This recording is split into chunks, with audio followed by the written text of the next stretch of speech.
1948. For Palestinians, that year is An-Nakba, or the catastrophe.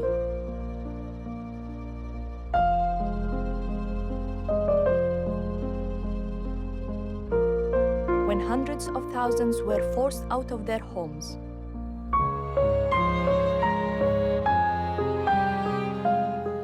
For Israelis, that year marks the creation of the State of Israel.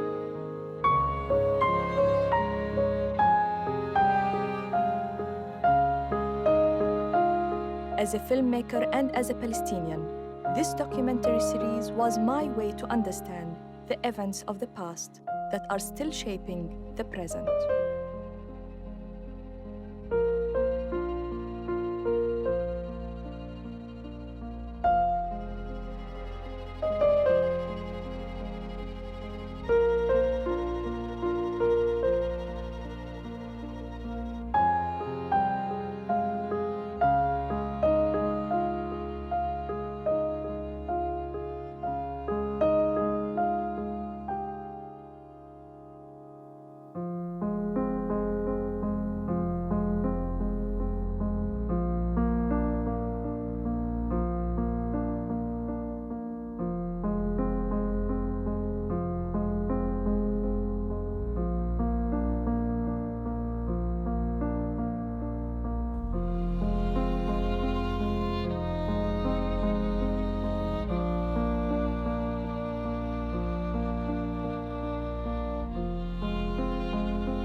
Our story starts here in 1799, outside the walls of Acre in Ottoman-controlled Palestine.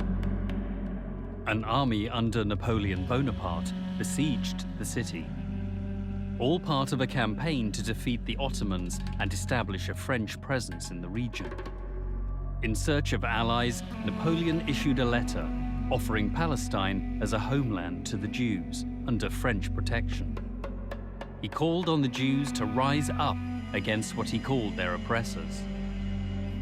Napoleon's appeal was widely publicized, but he was ultimately defeated. In Acre today, the only memory of him is a statue atop a hill overlooking the city. Yet Napoleon's project for a Jewish homeland in the region under a colonial protectorate did not die. 40 years later, the plan was revived by the British, this time as a means of thwarting the rising power of Egyptian governor Muhammad Ali. In 1840, British Foreign Secretary Lord Palmerston wrote to his ambassador in Constantinople, urging him to convince the Sultan and his entourage to open Palestine for the immigration of Jews. At that time, there were estimated to be no more than 3,000 Jews in Ottoman-controlled Palestine. Over the years, Jewish immigration to Palestine increased, helped on by wealthy benefactors. One of these was the French aristocrat Baron Edmond de Rothschild. He began visiting Palestine in the 1880s and became one of the Jewish community's leading sponsors. He spent over 14 million French francs to establish 30 Jewish settlements. The most important was Rishon LeZion, founded in 1882. Today, the remains of Baron de Rothschild lie in a mausoleum in northern Israel. It's a popular site for Israeli schoolchildren learning about the wealthy patron who bankrolled Jewish settlement building in Palestine over 100 years ago. In 1885, the term Zionism was first coined by Austrian writer Nathan Birnbaum. It's derived from the word Zion, one of the biblical names for Jerusalem. Zionism came to mean the establishment of a Jewish homeland in Palestine, but not all Jews supported this. طبعا كان في طائفة يهودية في البلاد تحت الحكم العثماني، بس هذا ما كانوا صهاينة، هم كانوا يهود محليين. أما اليهود اللي أجوا من أوروبا، خصوصاً من شرق أوروبا هذيك الوقت في أواخر القرن ال19، كان بدهم يبنوا صهيوني يهودي جديد. In 1896, Theodor Herzl, an Austro-Hungarian journalist, wrote a book called The Jewish State. It is considered one of the most important texts of early Zionism. Herzl envisioned the founding of a future independent Jewish state during the 20th century. His colleague, Max Nordau, sent 2 rabbis to Palestine to investigate the prospects for a Jewish state there. Their report concluded, "The bride is beautiful, but she is married to another man." The rabbis understood that Palestine's spouse was the Palestinian society rooted in its soil.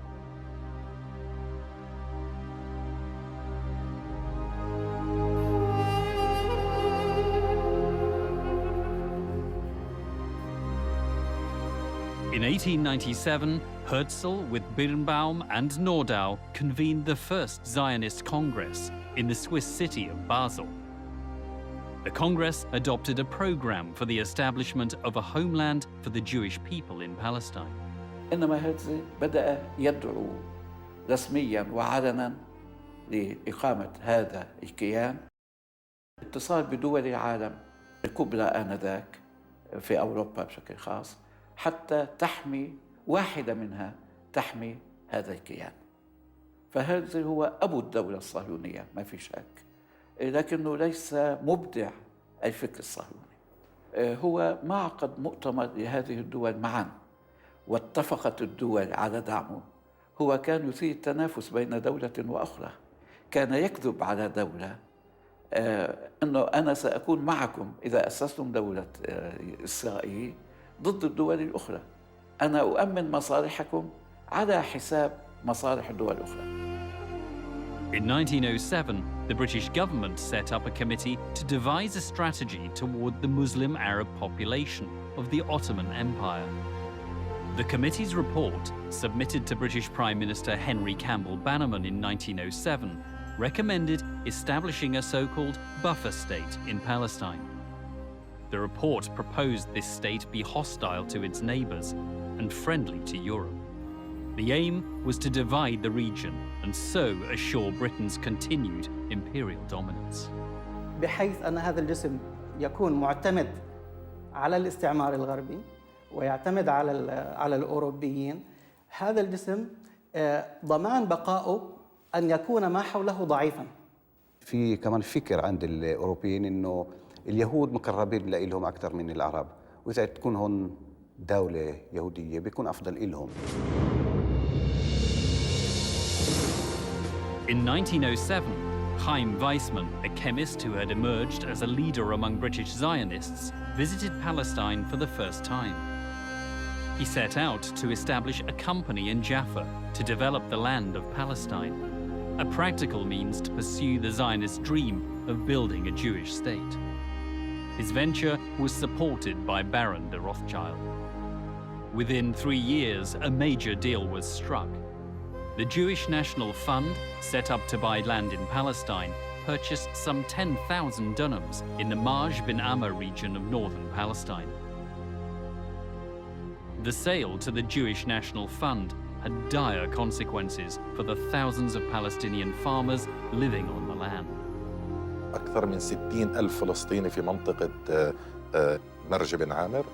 إذا كانت النكبة تعني ترحيل الإنسان الفلسطيني من أرضه والاستيلاء على أرضه في القوة ضمن هذول المركبين، فحقيقة النكبة بدأت عشرات السنين قبل 48. A more drastic form of colonialism than the average classical European colonialism, in the sense that their purpose was actually not so much only to exploit the locals, but to drive them out. From the very early moment, the Zionist movement targeted Palestine as the place for Jewish independence and statehood.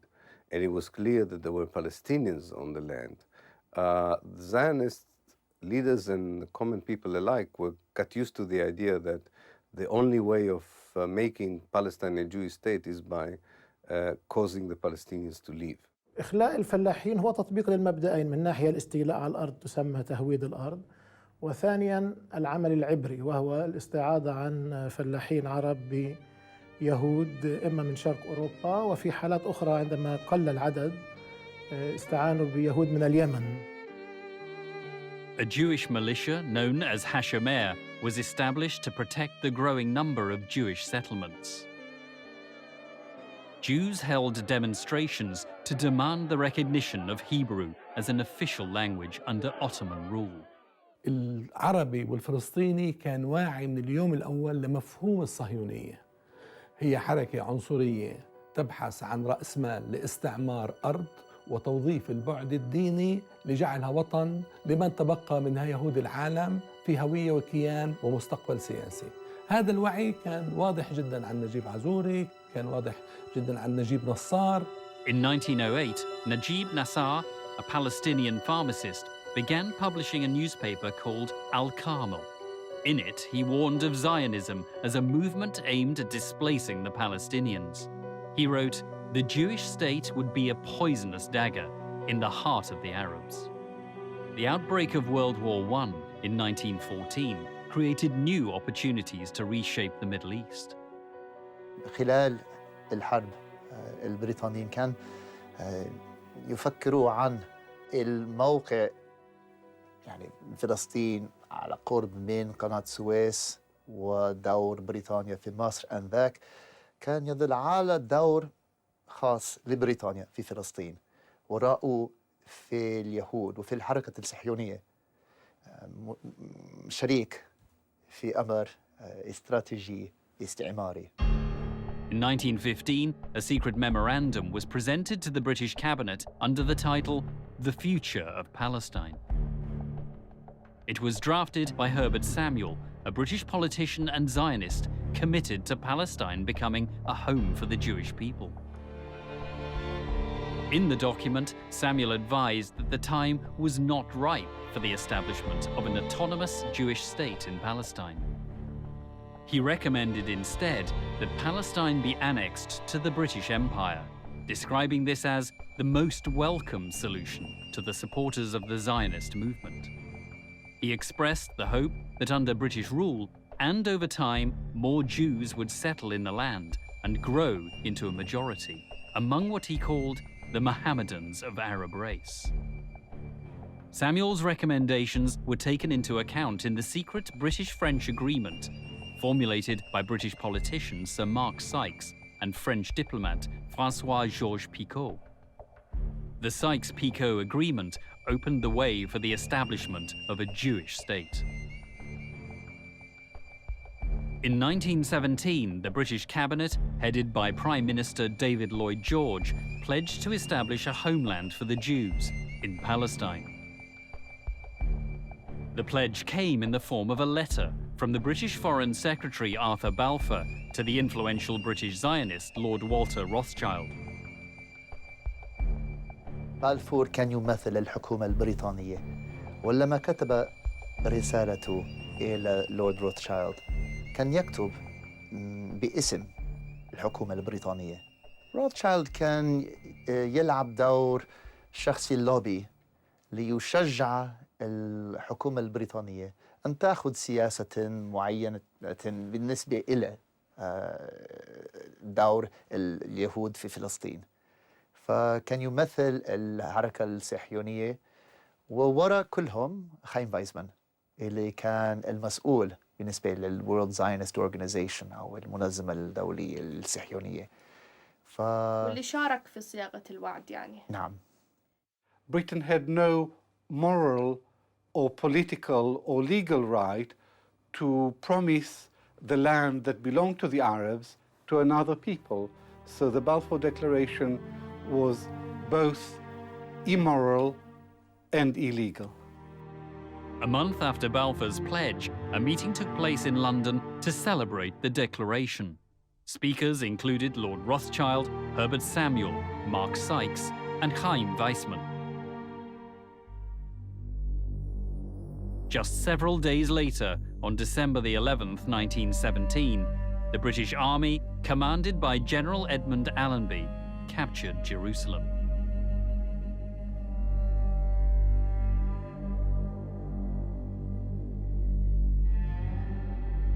Entering the Holy City alongside Allenby was a Jewish military unit, established under British auspices.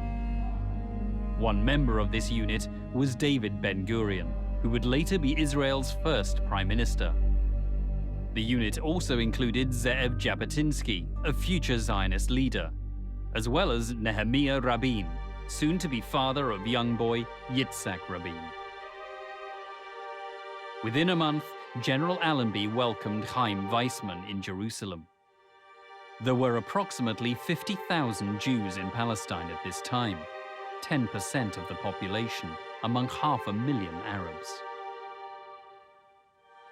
The Great War ended in 1918, and preparations were made for a peace conference in Paris. President of the United States, Woodrow Wilson, commissioned an investigation into the non-Turkish areas of the former Ottoman Empire. The commission was headed by the academic Dr. Henry King and a politician, Charles Crane. When it was eventually published, the Crane-King report proved to be political dynamite. The report stated that the non-Jewish population of Palestine, nearly 9/10 of the whole, was emphatically against the Zionist program. The report went on to warn that anti-Zionist feeling in Palestine and Syria was intense and not likely to be flouted. It divulged conversations with British officers who suggested a force of not less than 50,000 soldiers would be required to initiate the Zionist program. The authors judged all this as evidence of what they described as a strong sense of the injustice of the Zionist program. The report concluded Jewish immigration should be definitely limited, and the project for making Palestine distinctly a Jewish commonwealth should be given up. The Crane-King report fell on deaf ears.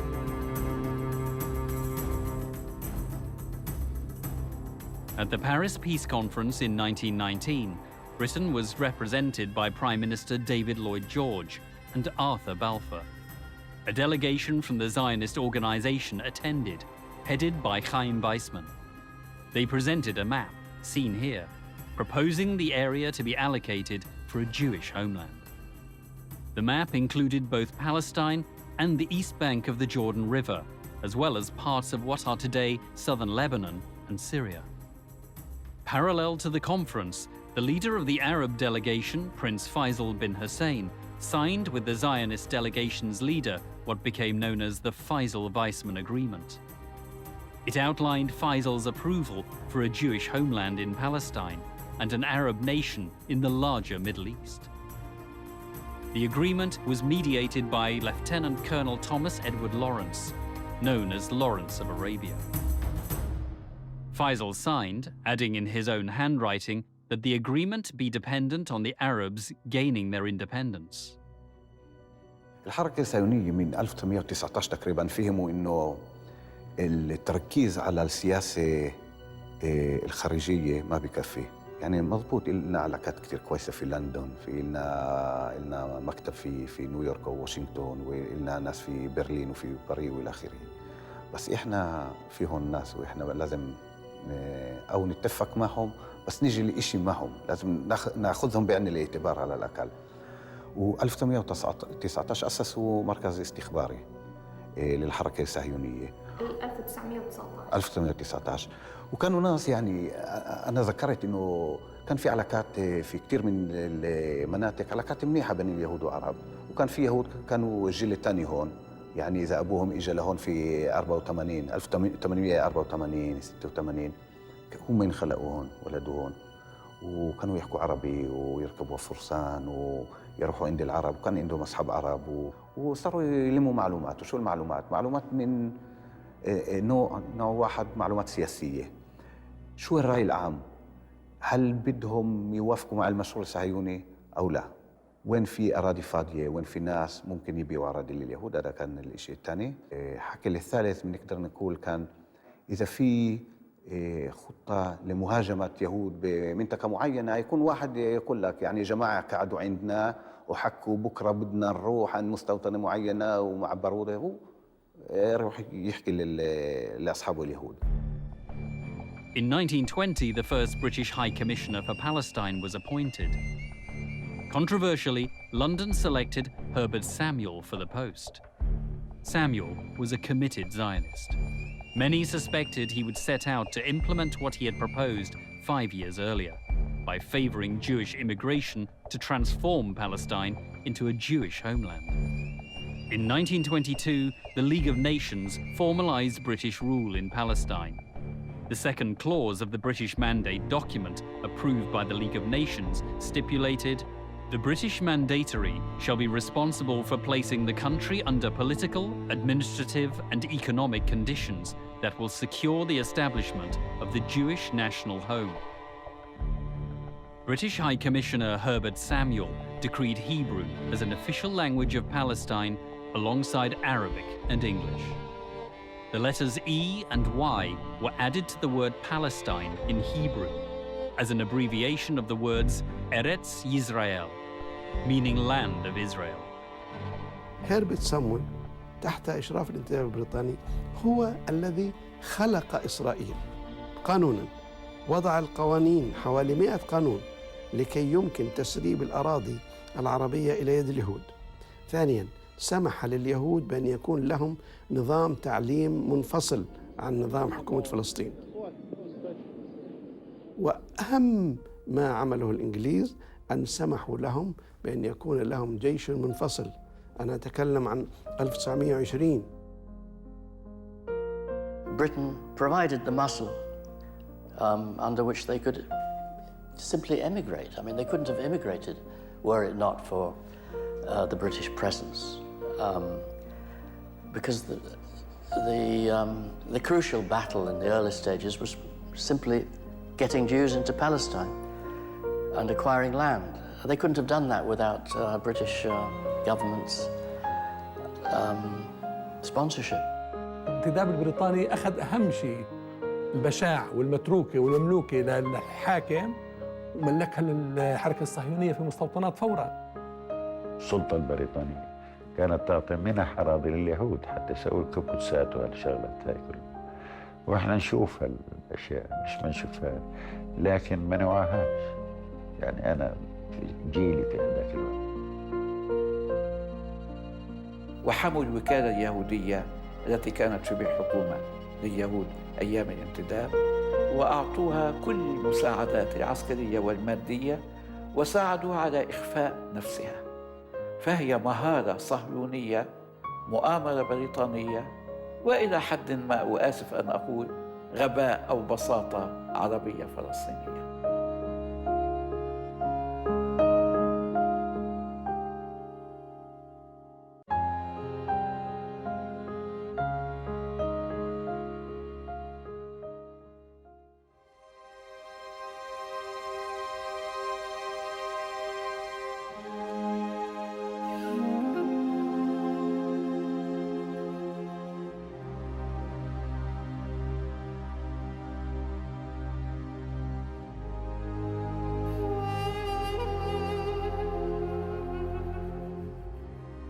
Palestinians viewed the British Mandatory Authority and British troops on the ground as siding with the Jews.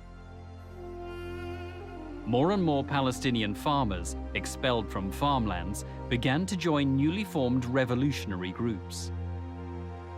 In 1921, Palestinians organized large demonstrations against Jewish immigration.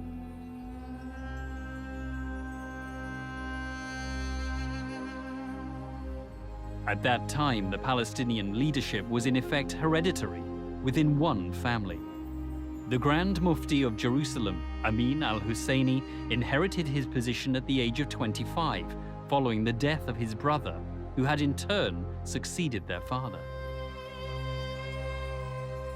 The leadership sent successive delegations to London to discuss the Palestinian question. الحركة الوطنية الفلسطينية في الوطن كانت تعمل على أن تجمع الصيف والشتاء تحت سقف واحد، الحفاظ على صداقة بريطانيا في جانب ومعاداة الحركة الصهيونية في جانب آخر، وهذا لا يمكن أن يستقيم. نخبة دقيقة جدا، رقيقة جدا بالعدد يعني وبالتعليم، تقابل نخبة إمبراطوريات. يعني اليهود في بداية القرن 20 نخب إمبراطوريات فعلا. يعني تقريبا في كل منطقة وكل لقاء للمؤسسات الفلسطينية اللي أسست هذيك الفترة مثلا اللجنة المسيحية المسلمية وكل المؤسسات والمجلس الإسلامي الأعلى والهيئة الإسلامية، كل المؤسسات بعد كم من ساعة من الجلسة كان في تقرير لليهود هيك وهيك حكوا هذا رأيه هيك وهذا ممكن تشتغلوا معه، هذا عدو إلكم وهذا ممكن تشتروه بالمال وإلى آخره، والتقارير يعني موجودة بالأرشيف الصهيوني. The changes on the ground in Palestine can be noted in the British government's report to the Council of the League of Nations in 1925. The document reported the immigration of more than 33,000 Jews who were granted Palestinian nationality. This was 3 times the figure of the previous year. 13 new settlements were built according to the report. A Jewish labor union called the Histadrut had been set up under the direction of David Ben-Gurion, and the Jewish town of Tel Aviv was accorded municipal autonomy. In addition, the Hebrew University was officially opened in 1925 at a ceremony attended by British High Commissioner Herbert Samuel, the former British Foreign Secretary Arthur Balfour, and the head of the Zionist organization, Chaim Weizmann. As Weizmann's guest, Balfour visited a number of Jewish settlements. In Jerusalem, he met with Samuel and Allenby, the 2 men who had helped implement the policy he himself had laid out 8 years earlier in the famous Balfour Declaration.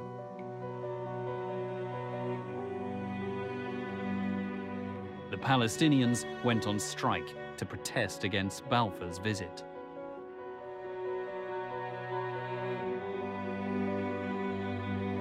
They raised black flags to signal their opposition to the policies Balfour had set in train. The Palestinians were in somber mood. Not so the Zionists. الصورة المشهورة بتلاقي سيدة من الخليل حاطة 3 حجابات، سيدة في القدس حاطة حجاب واحد معظم وجهها مبين تحت الحجاب، والوطنية المسيحية فيش حجاب، وماشيين مع بعض وراحوا على بيت المندوب السامي واحتجوا واعترضوا. Weizmann congratulated Samuel for his work towards the establishment of a national Jewish homeland.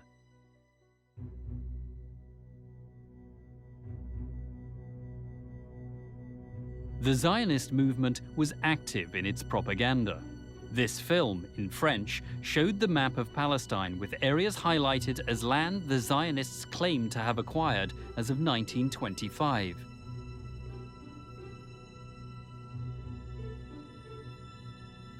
The film also shows the areas Zionists planned to acquire within the next 25 years. In the summer of 1929, ardent Zionist groups organized a gathering at the Wailing Wall in Jerusalem, known to the Palestinians as Al-Burak. The incident ignited violent demonstrations called the Burak Revolt, led by a Palestinian farmer named Farhan al-Sadi. More than 100 Arabs and Jews were killed on both sides. Sir John Chancellor, the new British High Commissioner in Palestine, issued a strongly worded memorandum calling for all those who took part in the revolt to be severely punished. 3 Palestinians were arrested and accused of participating in the revolt. They were Fuad Hassan Hijazi from Safad, Atta Ahmed Al-Zair from Hebron, and Mohammed Khalil Jamjoum, whose picture could not be found.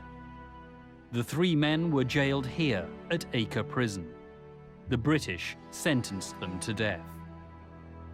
Arab delegations pleaded for their sentences to be commuted. But on June 17, 1930, the British authorities had the 3 men executed. A cemetery in Acre still contains the graves of the 3 men. In a final statement before their execution, they had written, "At the end of our lives, we say to the Arab leaders and Muslims all over the world, do not trust the foreigners. We lived and died for the Arab cause."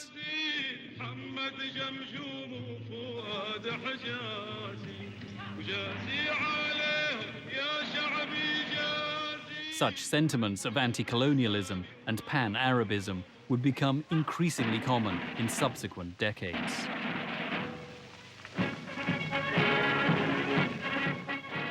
During the first 10 years of the British Mandate, the number of Jews in Palestine more than doubled to reach 175,000. Zionists all over the world were proud of their achievement. I am here today to ask you, my fellow Zionists, which attitude shall we take?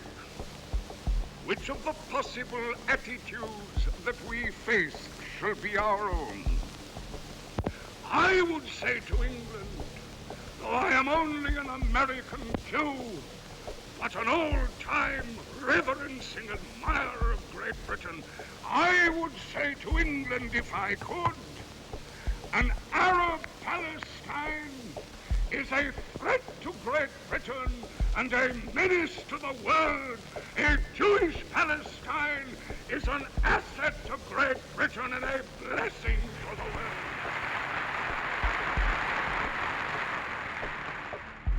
Ladies and gentlemen, the toast is health and long life to the Right Honourable Lloyd George.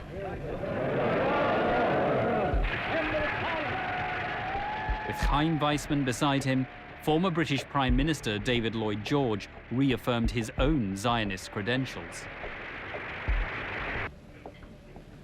It is, as your chairman has reminded you, it is nearly 16 years since he recruited me to the Zionist movement. Palestine, barren and malarial swamps, have been converted into happy settlements. Science has been harnessed to waters which had been running wild and waste since the early days of creation. Without vegetation and without life, empty desolation, that is Palestine. British news bulletins at the time described Palestine as akin to a desert. The reality was very different.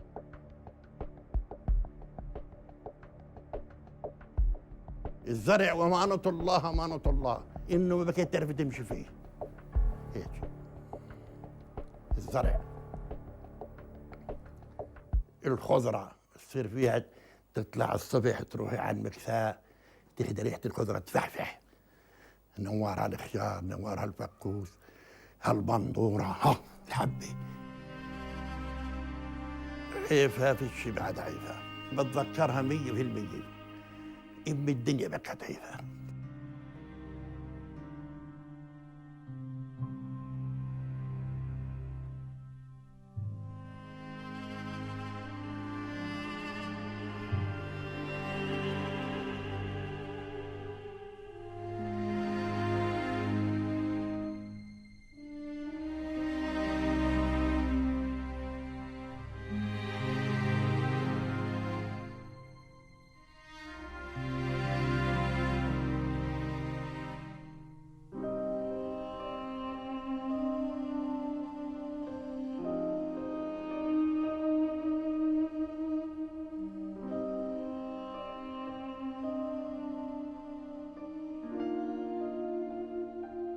بالنسبة لي طبرية أجمل مدينة بل أجمل مكان في العالم.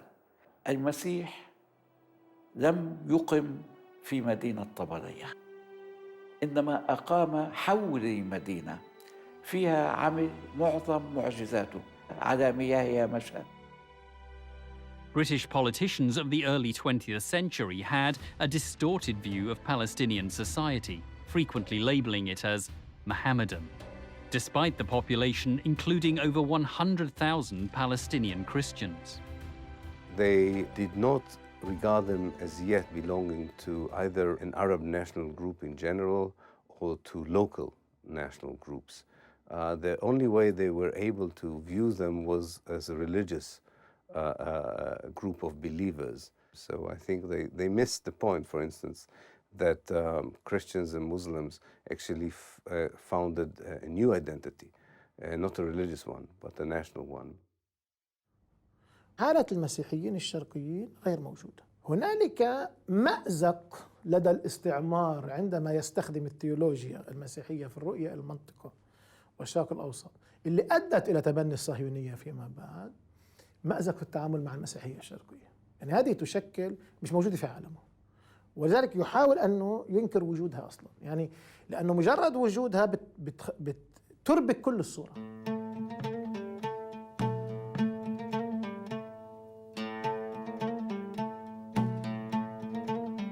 By 1933, protests against Jewish immigration were becoming ever more frequent in Palestine.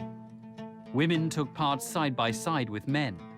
The British authorities cracked down on demonstrations and arrested thousands. Many were killed and wounded.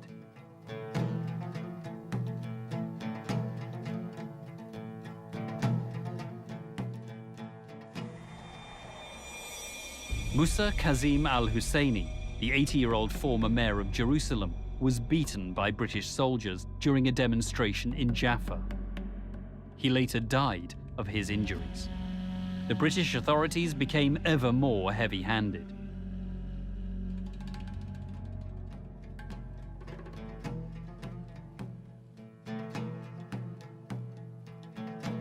This letter was written by a Palestinian policeman condemning the behavior of his British senior officer, John Faraday. A number of other complaints were filed against Faraday. The officer was never charged. 4 years later, Faraday was awarded the King's Police Medal for his valuable services in Palestine. عدم رغبة بريطانيا بمنح المطالب الوطنية للشعب الفلسطيني وعدم رؤيتها للشعب الفلسطيني كمجموعة قومية وطنية ذات حقوق ومعاملتها على أساس إنها طوائف أدى في حين عاملت الوكالة اليهودية على أساس أنها ممثلة لمجموعة قومية. كل هذا مجتمعا أدى إلى تفاقم الوضع والصدام مع بريطانيا. Only still images of the Palestinian demonstrations are available in the archives.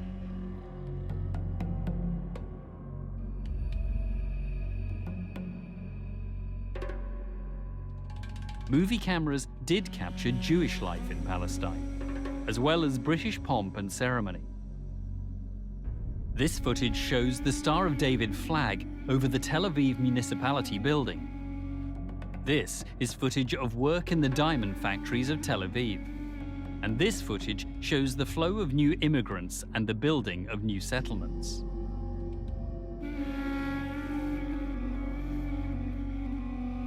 Footage of Palestinian life in the early 20th century proved more difficult to find.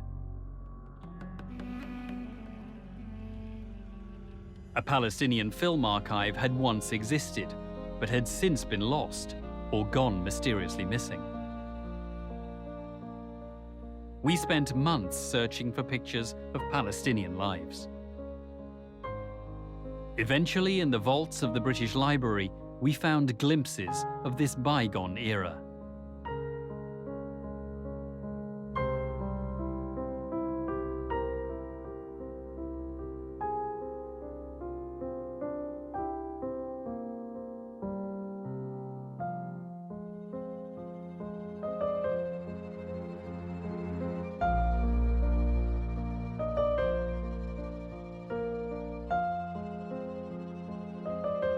Most of the Palestinians, intellectuals, leaders, journalists, were still unaware how determined the Zionist movement is of dispossessing them from Palestine.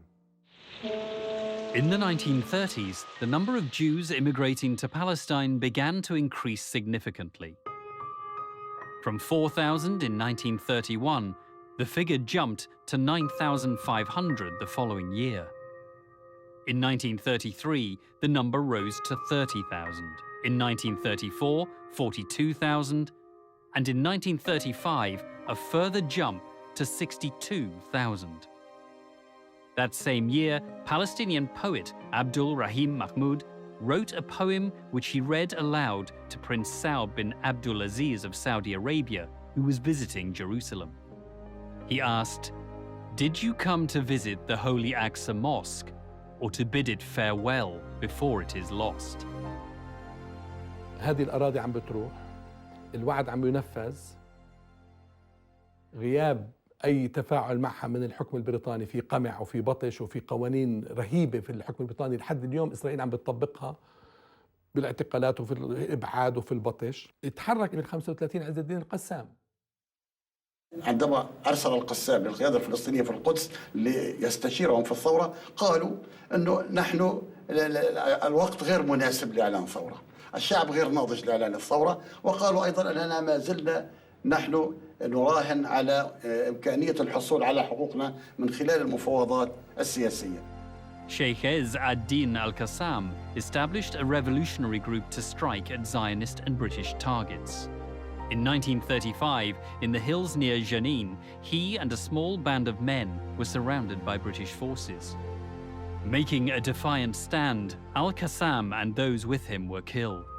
حركة القسام لم تحظى بالاهتمام الكثير من جانب المؤرخين، ولا نعرف عنها الكثير بسبب الغموض التي اكتنفها وبسبب الحرص الشديد للشيخ عز الدين القسام على سرية العمل وعدم إطلاع الكثيرين إلا الصفوة الصغيرة من طلابه. امتدت روح عز الدين القسام في الوسط الفلسطيني، وتأثر بها كثير من الفلسطينيين، فبدأت مشاعر الانقلاب أو التمرد على الاستعمار البريطاني تظهر في صفوف الشعب الفلسطيني. The Palestinian political leadership came under pressure to halt negotiations with the British. Palestinian poet Ibrahim Toukan addressed a poem to the leadership in 1935, a poem dripping with irony. "Oh, you sincere patriots, you who carry the heavy burden of the cause, only a fragment of the country remains for us, so please step down before the remaining parts fly away." On April 19, 1936, Palestinian anger boiled over. Protests erupted in the city of Jaffa in coordination with a general strike. The wave of anger spread throughout Palestine. The reasons for the protests were explained by a spokesman for the Palestinian political leadership. The main case of the Arabs is against the British government's policy in Palestine. A policy which, if continued, will surely have as a result the replacement of the Arabs by the Jews. Against all principles, the British government imposed the Balfour Declaration, which is abhorred by all Arabs in the Near East, and on favoring the establishment of a national home for Jews, forgot intentionally to safeguard the civil rights of the non-Jewish population.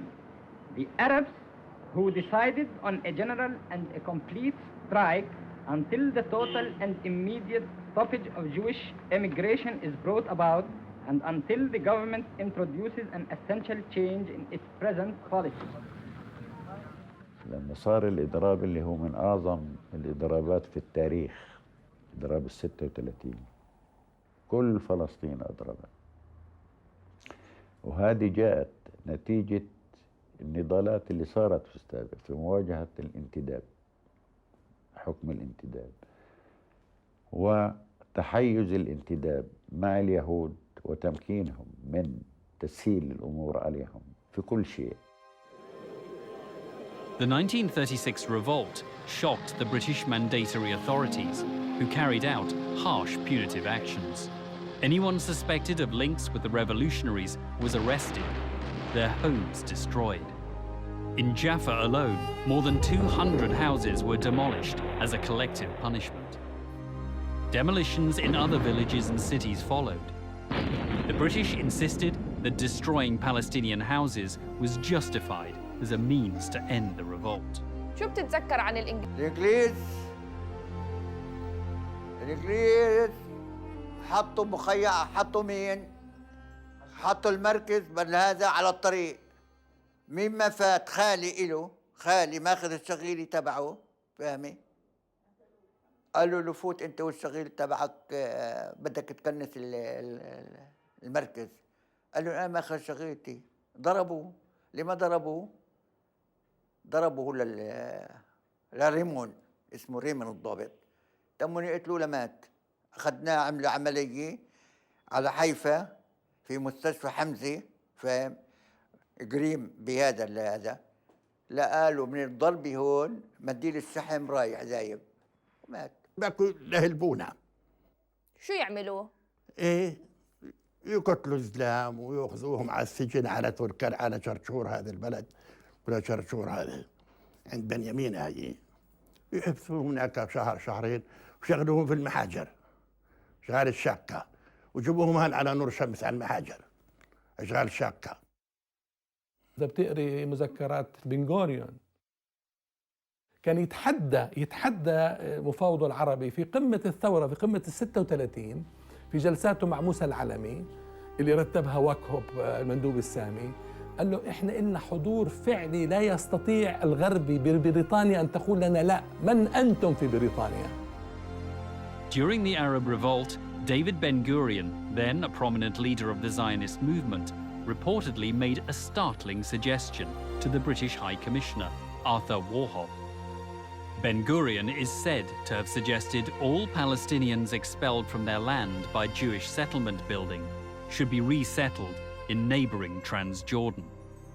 The British High Commissioner is reported to have replied that this was, in his words, a good idea.